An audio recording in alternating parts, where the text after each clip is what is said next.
Hello guys, this is Kuya Mike TV at samahan nyo na naman ako nasagutan itong number 686. Yan, tara guys, samahan nyo na ako. Sagutan na natin. Ito yung tanong. 저는 지하철 예고 여기에 있습니다. 서울 아파트 가려면 몇 번 출구로 나가야 합니까? Yan. In English guys, I am at a subway station. Which exits should I use to go to Seoul apartment? 우리tin natin guys. 저는 지하철역에 있습니다. 서울 아파트 가려면 몇 번 출구로 나가야 합니까? Ayan. Guys, ito yung apat na pamimilian natin. Si number 1 is si Ilbon, exit 1. Yan. Si number 2 naman is si Sambon. Sambon is exit 3. Si number 3 naman is si Yukbon. Si Yukbon exit 6. At si number 4 naman ay si Palbon. Yan. Si exit 8. Guys, sa palagay nyo, anong tamang sagot dyan guys? Ayan, isa-isayin natin itong nasa graph. Si Gyeongchalso, yung police station. Si Chilbon Chulgu, yan, exit 7. Si Ibon Chulgu, si exit 1. Ito naman si Chia Chulyok, subway station. Ito naman si Ibon Chulgu, exit 2. Ito naman yan si Chukbon Chulgu, exit 6. Jokche Building, yan. Si Ubon Chulgu, exit 5. Si Seoul Hotel, yan. Si Seoul Apatu, yan. Si Sambon Chulgu, exit 3. Si Kamna Byunwon, yan, Gangnam Hospital.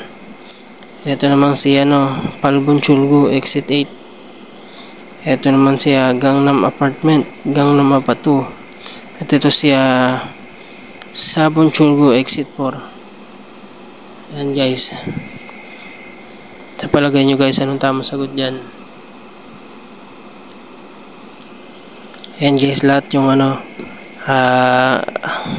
mamimilian. May keywords dyan guys na para mas madali masagutan. Etong si Seoul Apatu yan, Seoul Apatu yan yung keywords guys.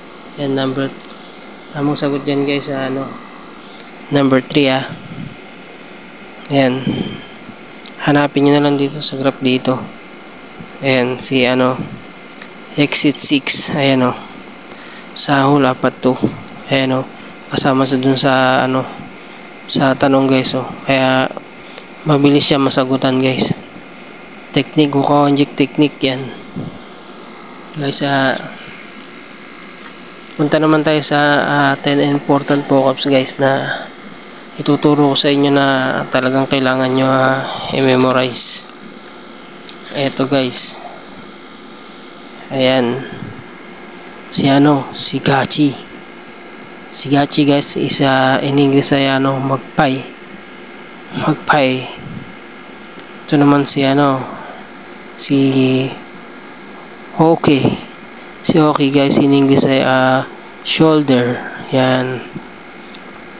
Ito naman si Guidurimi. In English niyan guys is cricket. Yan. Ito lagi rin nalabas sa exam to, madalas to. Si Buri. Si Buri guys is si root. Yan, root, ugat. At ito naman si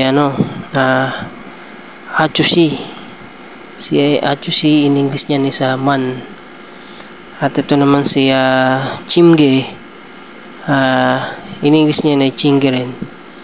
Yan, important vocabs yan guys kailangan nyo talagang